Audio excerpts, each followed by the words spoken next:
רואה את זה. פעם ראשונה שאני רואה את זה על המסך. נו. נראה מדהים. כאילו זה לא אני שם. שימי לב, הקפנו את הרגע שאת מסתכלת. מה אומרת קרן החדשה לזו מימינה, משמאלה, תלוי מאיפה אנחנו מסתכלים? הדבר היחיד שאני יכולה להגיד לה זה תודה ענקית שהיה לה את האומץ להגיע ככה לטלוויזיה ולחשוף את עצמה בנקודה הכי נמוכה בחיים שלה וללכת בכל הכוח ולהילחם בזה. זה הכי קשה בעולם. מה זה עושה לאישיות? זה, אם אתה לא מצליח ואתה נמצא בנקודה הזאת, איפה שאת עכשיו, לא בתיאוריה. איפה שאני עכשיו, זה מחשל. זה גורם לתחושה של מסוגלות מדהימה. אבל מה זה מחשל? אני מתאר לעצמי שאת לא מסוגלת לזהות את הקודמת. זה לא שאני לא מסוגלת לזהות את הקודמת, אני מרגישה אותה בחורה. אבל כשאני מסתכלת, אני רואה את מי שאני ראיתי כל הזמן, את מי שאני ידעתי שאני. שאני אמרתי לה... שזו הנוכחית. שזאת קרן הנוכחית, זאת קרן האמיתית שרציתי שכולם אבל אני מוכרח להגיד לך יראו. שאני רואה בחורה... שמנה זה לא פוליטיקלי קורקט, תעזרי לי בביטוי אחר, שרצו להיות נחמדים איתך, איך קראו לה? מלאה זה מצחיק בנסיבות האלה. אבל שאני רואה בחורה כזו, אני בטוח שהיא חולה. כלומר, אני לא מאמין שזה פשוט בגלל שהיא אכלה נונסטופ. זה קשור המון לתחושות נפשיות, לצרכים שמימשתי במקום להפגין את מה שאני רוצה, הייתי מפנימה את הרגשות שלי ואוכלת אותם.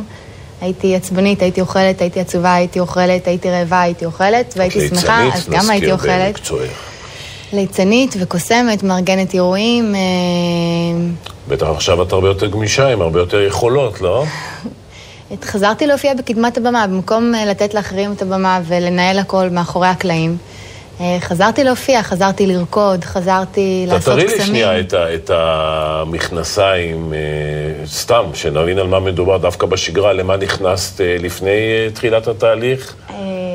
עם המכנסיים האלה... תעמדי איתם, זה ימחיש הכי טוב, אני חושב. עם המכנסיים האלה נכנסתי לחווה, שהם בדיוק... 2.5 בערך, לא? כן.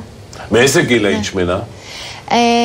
התחלתי להשמין בצורה אובססיבית, נראה לי באזור גיל ההתבגרות. כלומר, לא היית תינוקת ולא ילדה שמנה. לא, הייתי בסדר, אבל הבגרויות, שמעתי שכשאוכלים שוקולד, אז מוצאים ציונים יותר טובים.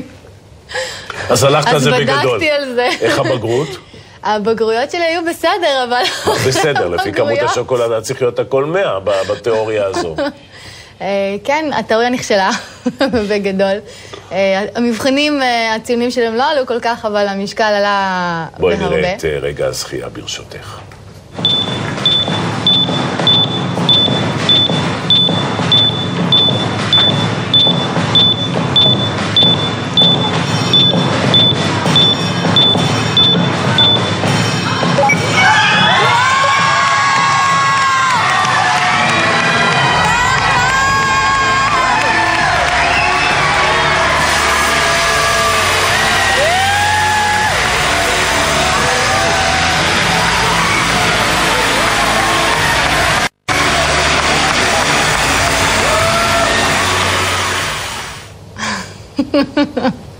מטורף.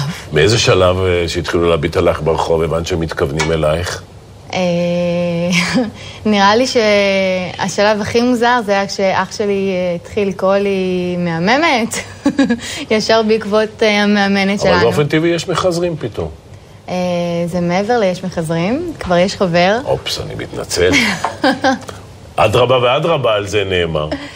כן. ואת מאושרת? אני הכי מאושרת בעולם. וכל הזמן החרדה לא לחזור לאותו מקום?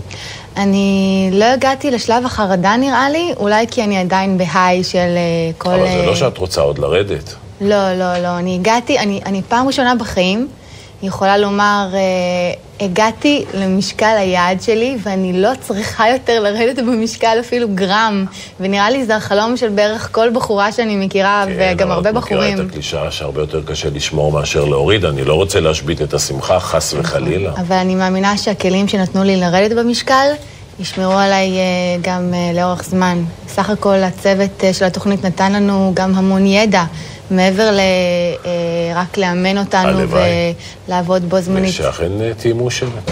אמן. תודה. כולנו. תודה רבה לך.